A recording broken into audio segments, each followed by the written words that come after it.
Put an end to Whitesetland's shame!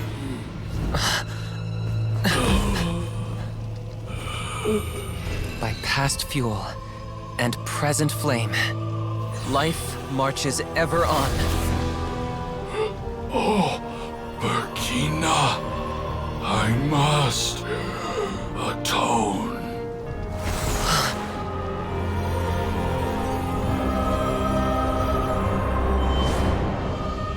Patience. We will answer to the fire for all our deeds. Even if one day I fall behind, never look back. Keep moving forward, as we are now.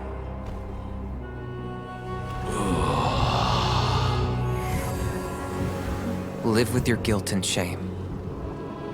This is the price to pay.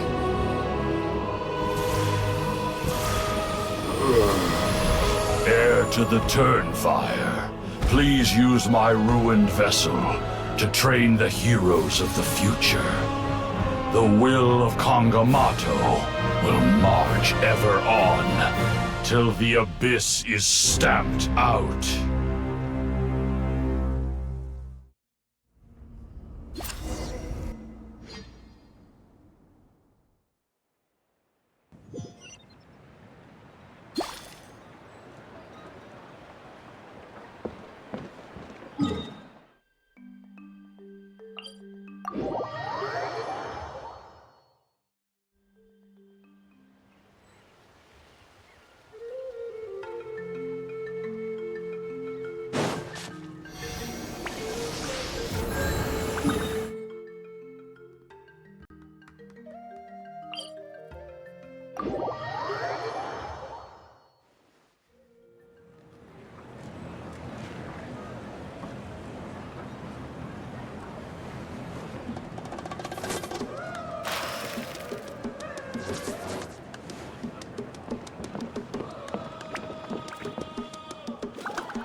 Pretty eventful day yesterday, huh? Paimon wonders how things are doing now. Let's go ask the chief!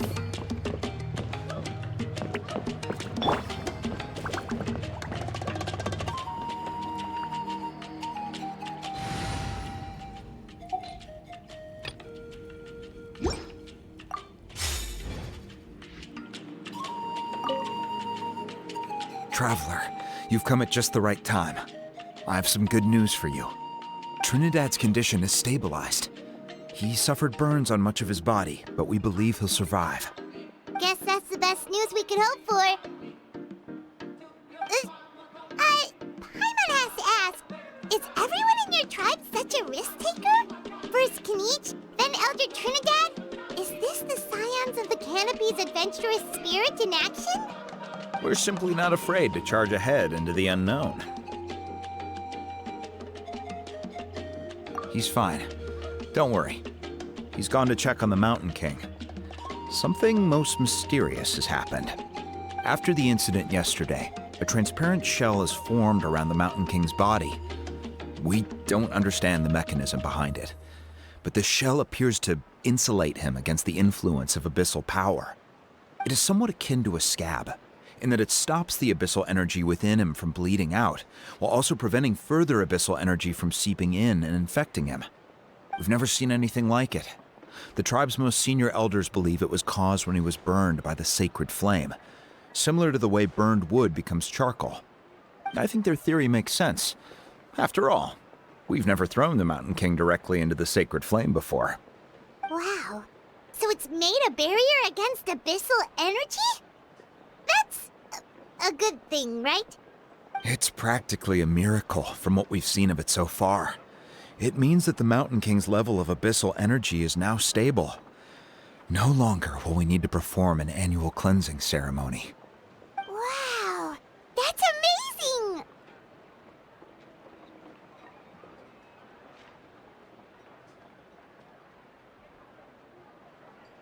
I know what you're thinking. The young people in the tribe are already speculating that yesterday's ceremony was a Turnfire night like none other in our history. Because you and Kinich You summoned the very flame that appears in our ancient legends. A great transparent ball of fire. And that fire is what saved the Mountain King. Whoa! So that was the real Turnfire? I may be the chief of this tribe, but I've only ever known the Turnfire as a concept in our legends. I cannot answer that question. If anyone can answer it, I suspect it would be the bearer of the Malipo name. He is in the Mountain King's cave as we speak. Ah, so Knight then. Why don't we go see how he's doing?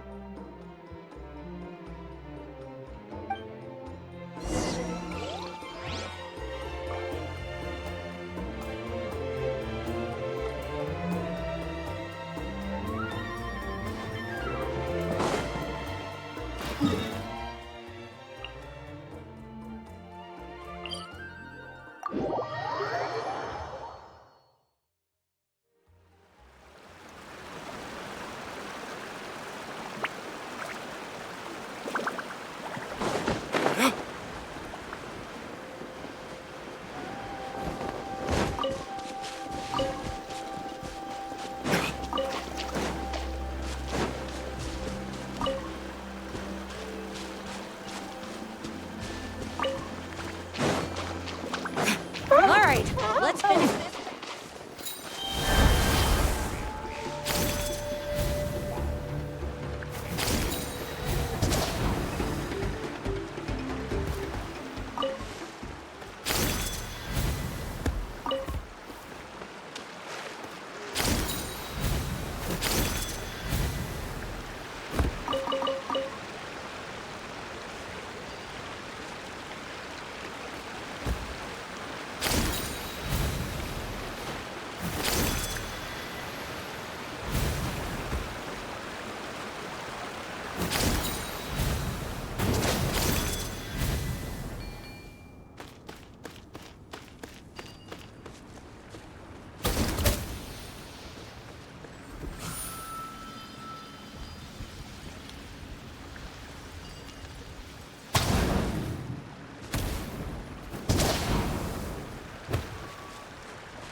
Stabilize!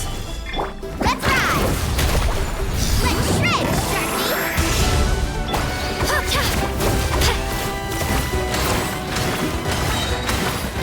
Drilling down!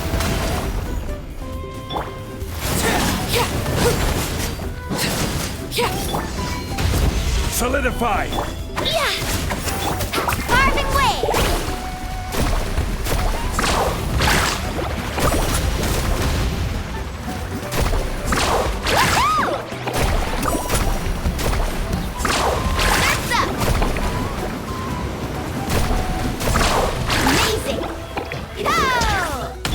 Laid bare, everlasting as the moon! Overruled! Stabilize! Order guide you!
Hey yourselves. You two doing okay after yesterday? We were gonna ask you the same question. You scared Paimon half to death when you rushed into the fire. Sorry, I couldn't just stand and watch the Mountain King get burned alive. So you thought you'd try and extinguish the sacred flame with Dendro? Or is that an attempt to make the almighty Dragon Lord Kahulahau die of laughter? The sacred flame only possesses a fraction of the Pyro Archon's power. It's not as if I was fighting the Pyro Archon herself. Kanichi, when you went into the flames, were you intending to, Intending to what? to, do the same thing as Burkina? Sacrifice myself? Of course not. My focus was on keeping the Mountain King alive, not on what it would cost. But now I'm curious. What made you think I was going to sacrifice myself?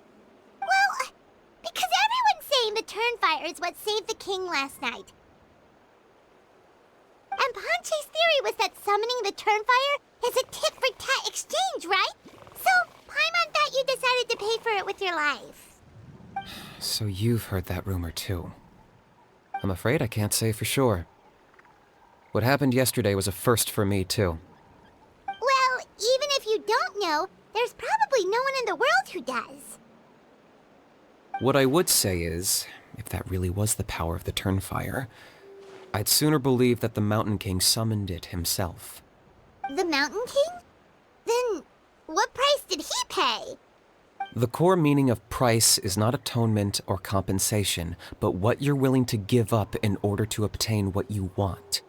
It's easy to die for your sins. Much harder to live with the guilt and keep on going. In the end, the Mountain King chose the latter option. For Burkina and for the tribe. That's the price he paid. Alright, so how is the Mountain King doing now?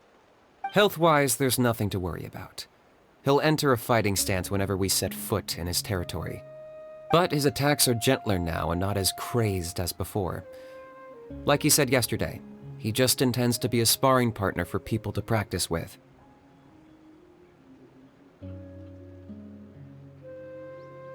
Yeah, I tried communicating with him again, but he didn't respond. We dare say that Locust King has well and truly lost its mind.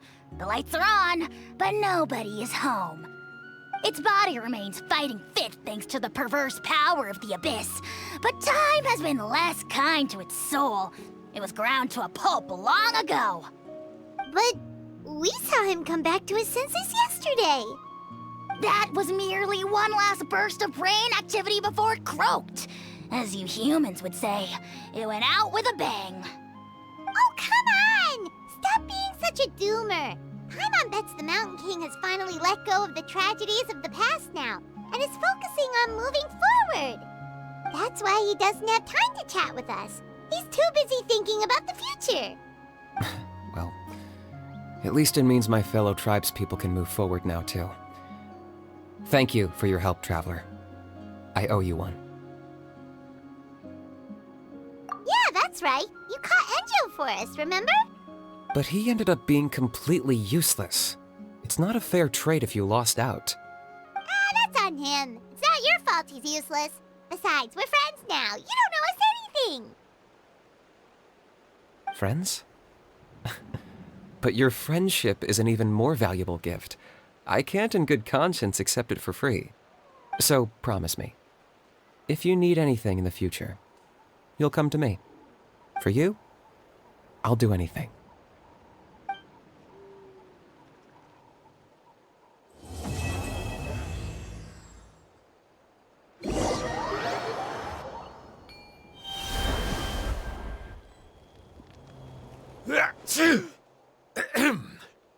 So, in the end, only poor little Hoonie got the sad ending?